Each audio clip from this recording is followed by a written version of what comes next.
संसदेचं अधिवेशन, वेळ दुपारी 1ची, ठिकाण संसद लॉबीची कॅन्टीन. मराठियों को पटक पटक के मारेंगे बोलणारे निशिकांत दुबे दिसले आणि त्यांना महाराष्ट्रातल्या 3 मराठी महिला खासदारांनी असं खिंडीत पकडलं, असा घेराव घातला, अशी कोंडी केली की दुबेंना जय महाराष्ट्र जप करून बाहेर पडावं लागलंय. ही ताकद होती मराठी भाषेबद्दल प्रेम, अस्मिता असणाऱ्या विचाराची.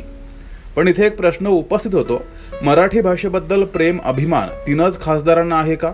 बाकी 48 खासदारांना नाही का? त्यामधील 45 खासदार हे कुठे होते? हा प्रश्न आहेच.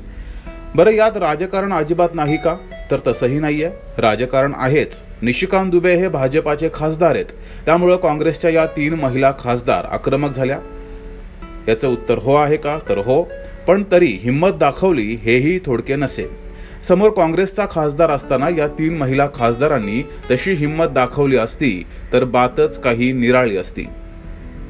अर्थात मुद्दा समजून घ्यायचा असेल तर थोडं मागे जावं लागेल. त्रिभाषा सूत्री धोरण राज्य सरकारनं लादण्याचा प्रयत्न केला आणि या धोरणाला मनसेनं विरोध केला. थेट रस्त्यावर उतरून विरोध केला. त्यात उशिरानं ठाकरेगड उतरला. प्रखर विरोध पाहता धोरण मागे घ्यावं लागलं. त्याच काळामध्ये राज्यात हिंदी मराठी वाद पेटला.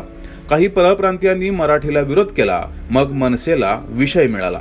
त्यांनी त्यांच्या स्टाईलनं परप्रांतीयांना मराठी भाषेतील हात आणि गालाचं नातं काय आहे ते समजावून सांगितलं. त्यात निशिकांत दुबे भाजपाचे खासदार यांनी कारण नसताना पटक पटक के मारेंगे म्हटलं आणि राजकारण हे आणखीनच तापलं.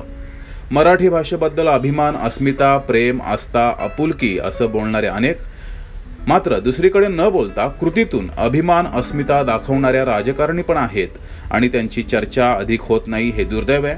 अर्थात याला जबाबदार कोण? तर आपण सर्वसामान्य मतदार. खरंच सर्वसामान्यांना बदलण्याची वेळ आली आहे का? तर हो, विचार करण्याची वेळ आली आहे. आणि आता आपण बदललो नाही तर काय होईल, किती नुकसान होईल, किती मोठा धोंडा पायावर मारून घेऊ, हे सुद्धा सगळ्यांच्या समोर असणार आहे. पण प्रश्न पडतो, निशिकांत दुबेंच्या विरोधात काँग्रेसच्या या 3 महिला खासदार आक्रमक होत असताना मराठीच्या मुद्द्यावर राजकारण करणारे शिवसेनेचे खासदार कुठे होते?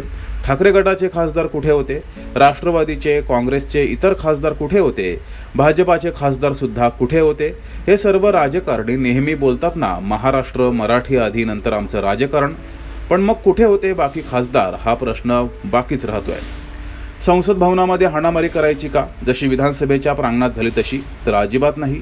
या 3 महिलांनी निशिकांत दुबेंना हाणामारी किंवा शिवीगाळ न करता मराठीची अशी जरब बसवली आहे, कोणतीही हिंसा न करता, की आता दुबे इच्छा असूनही मराठीबद्दल अपशब्द बोलणार नाहीत. मराठीबद्दल प्रेम, आपुलकी आहे, अभिमान आहे, हे नुसतं बोलून दाखवायचं नसतं तर कृतीतून दाखवावं लागतं, हे यातून दिसलंय. मग आता एक सर्वसामान्य मराठी नागरिक म्हणून माझ्या सकट आपल्या सर्वसामान्य नागरिकांना प्रश्न पडला पाहिजे, मराठीबद्दल खरा अभिमान, अस्मिता नक्की कुणाला आहे? निवडणुकीच्या प्रचारात मोठमोठी भाषणं ठोकणाऱ्या राजकारण्यांना, की काहीही न बोलता कृतीतून अस्मिता दाखवणाऱ्या अशा महिला खासदारांना? अर्थात हे संसदेतील एक उदाहरण झालं. आपल्याला थोडा मोठा विचार करण्याची वेळ आली आहे. मूळ मुद्दा आहे, आता वेळ आली आहे सर्वसामान्य नागरिकांनी बोलण्याची. खरं राजकारणी कोण, खोटे राजकारणी कोण, हे ओळखण्याची. सर्वसामान्यांचं हित कोण पाहिल आणि अहित, सर्वसामान्य नागरिकांच्या हिताचे कायदे कोण करेल आणि अहिताचे. राजकारणी आपल्याला पोषणार नाहीत. प्रत्येक नागरिकांना त्यांचं कुटुंब स्वतःच सांभाळायचं आहे. त्यासाठी कामधंदा स्वतःच करायचा आहे. मग राजकारण्यांचं काम काय असतं? तर देशातील नागरिकांचे जीवन जगणं अधिक सुसह्य कसं होईल यासाठी पॉलिसी ठरवणं, धोरणं बनवणं. मग या पॉलिसी, धोरण कोण चांगल्या पद्धतीनं बनवेल? तर सध्याच्या घडीला एकही राजकीय पक्ष तसा विश्वासाचा नाहीये. पण व्यक्ती म्हणून तरी तशी व्यक्ती आपण निवडून देऊ शकतो, मग ती कुठल्याही पक्षाची असेल किंवा अपक्ष. सध्या सगळ्याच राजकीय पक्षांनी जनतेला गृहीत धरलंय आणि असं का होतंय तर त्याला सर्वसामान्य जनताच जबाबदार आहे. निवडणुकीत तुम्ही काय घेऊन मतदान करता हे आपल्या सगळ्यांना माहिती आहे. विजन कुठे आहे? किती राजकारणी आपण विजन असणारे निवडून देतो हेही सगळ्यांना माहिती आहे. अर्थात वरील सर्व विचार हा आदर्श राजकारणाचा भाग आहे. तो इतक्या लवकर प्रत्यक्षात उतरण्याची शक्यता कमी आहे. पण एक माफक अपेक्षा तरी आपण करू शकतो. सर्वसामान्य नागरिकांनी काही प्रमाणात असं बदला की निदान राजकारणी सर्वसामान्यांना गृहीत तरी धरणार नाहीत, जनतेच्या हिताची धोरणं ठरवतील.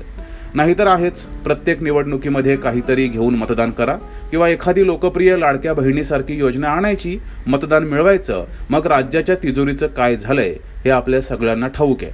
मग हा पैसा उभा कुठून करणार? तर आपल्या सर्वसामान्य जनतेच्या करातून, टॅक्समधून. मग काय होणार? महागाई होणार, खिसा कुणाचा कापला जाणार? सर्वसामान्यांचाच. आणि आपण काय घोषणा देणार? तर जो राजकारणी, जो राजकीय पक्ष समोर असेल त्याच्या नावाने, आणि हे वर्तुळ कायम सुरूच राहणार. पण नुकसान कुणाचं होतंय? तर सर्वसामान्य नागरिकांचं. मग बघा, जीवन आणखी कठीण करायचं की थोडं विचार बदलून जीवन सुसह्य सोपं करायचं?